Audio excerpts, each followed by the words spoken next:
Hey guys, and welcome to Golden Orb Studios. In this video, we'll be creating coin widget and a health bar. So the first thing we need to do is we're going to right click, and we're going to create a new folder, and we're just going to call this UI. And then opening that up, we're going to create another folder. We're going to call it HUD Assets. And then we just want to open it up, and then right click, import, and then go to the file that you downloaded. You want to go to HUD, and then just control click and open. And now that we have all that set up, let's go back to UI, right click, and then what we want to do is scroll all the way down to user interface, and then we want to create a widget blueprint, user widget, and then we're just going to call this HUD, double click on that, and then we just want to add a canvas panel and drag that in. Next we want an image, a progress bar, and then we also want a horizontal box. Then we want text, drag it inside the horizontal box, and then we want an image, and also drag that in the horizontal box.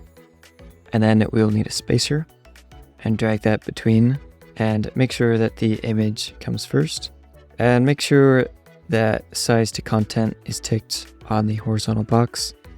And we'll just rename this to loot, and then we'll rename the progress bar to health bar, and then the image to profile.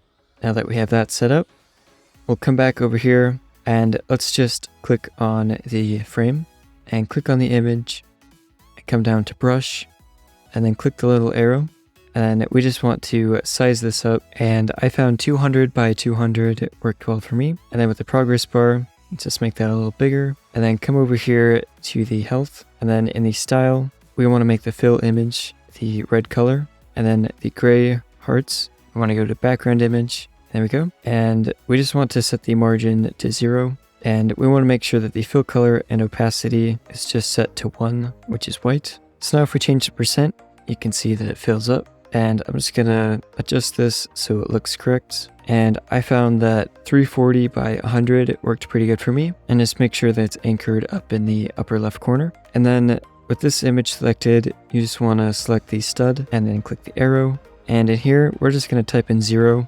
We'll create a binding for it later, and I'm just going to move this over a little bit, and I'm going to make the image bigger. Alright, and then you just want to set the horizontal alignment to the left, and the center to the middle, and then the same for the text.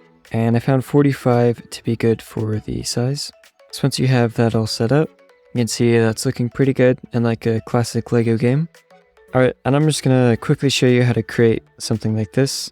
And then you just want to come to the blend file with your characters. I'm using the one that I used for my Eragon game. And you just want to go to camera mode, make sure that it's set to square. It doesn't really matter that much, just makes it a little easier. And you just want a mugshot. So the main area is just his face. And you want to make sure that the film is set to transparent. That way it'll be a transparent background. And then once you're ready to render, you can just hit render and then just come up to image, save as, or just put it in the downloads and then close out of this. And then you want to come to the HUD assets in the folder, right click on the frame and open with GIMP or Photoshop or whatever you use. And then with this selected, you just want to open the downloads folder and then just drag that in and Shift S to scale down. And we're just creating a mugshot. So you don't want the rest of the body, just the face and a tiny piece of the body. Then I'm just going to duplicate the layer and drag it on top, and then we're just going to turn the opacity down, and then we want to come over here and pick the circle tool, and then we just want to hide that. We just want to outline where the circle is, and then unhide the character and click on it, do Control I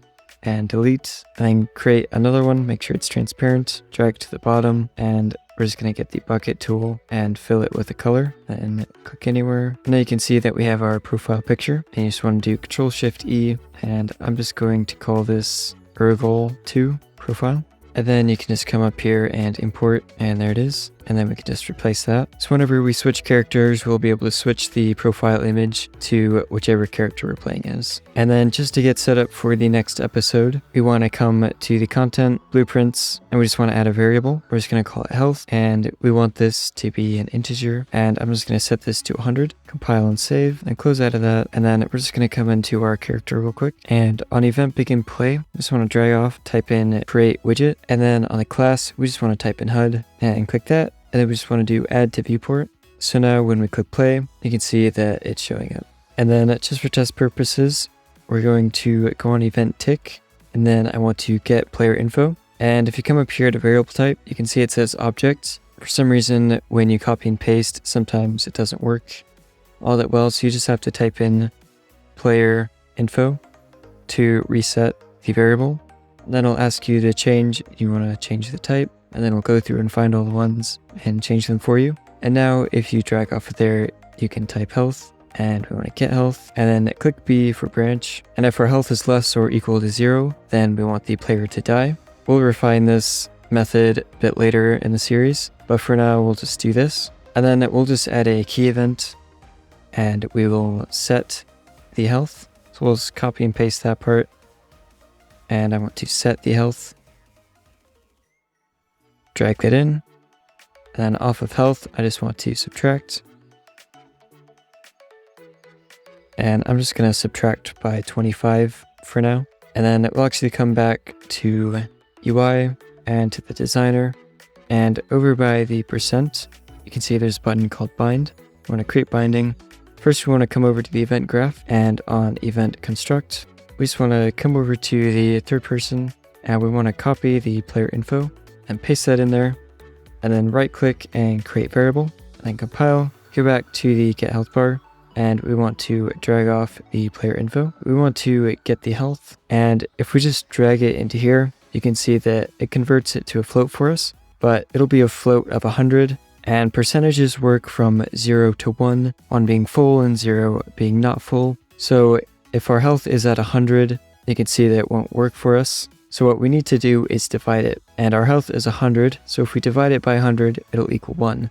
So at full health, it'll be 1, and then going down, so forth. But if we want to be able to change the max health, which you may want to do, we want to come to player info, copy and paste, and we just want to call this max health, with the max health being 100. And then going back to the HUD, we want to get max health, and we just want to switch these around, because we want to divide the health by the max health. So do slash, just plug that into there.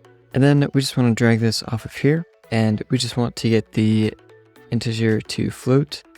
Plug that into both of these, and then we will divide, and then plug it into there. And if we compile, make sure that's all good, and play, and press 1, you can see that it goes down by 25. And if it is true, we want to destroy actor. So now you can see that they die. And we could probably just add a animation in here just to make it look nicer. And then you just want to head over to Mixamo and type in death. Make sure that the character is uploaded. Then you just want to download without skin. Back in Unreal Engine, in the Lego guy folder with the animations, we just want to import, go to our downloads, and download the falling back death. Make sure that the Lego guy is selected, and import. And then we'll just select that one. Alright, and once that's in, we want to drag over, and we only want to do this once, we don't want it to keep going. So we're just going to type in do once. And now if we go back in, click one until it all goes down, you can see it dies, and then it just stays there. And later on, we can add a respawn menu so that you can respawn once you've died. But for now, this is the end of this tutorial. Thank you for watching, and I'll see you next time.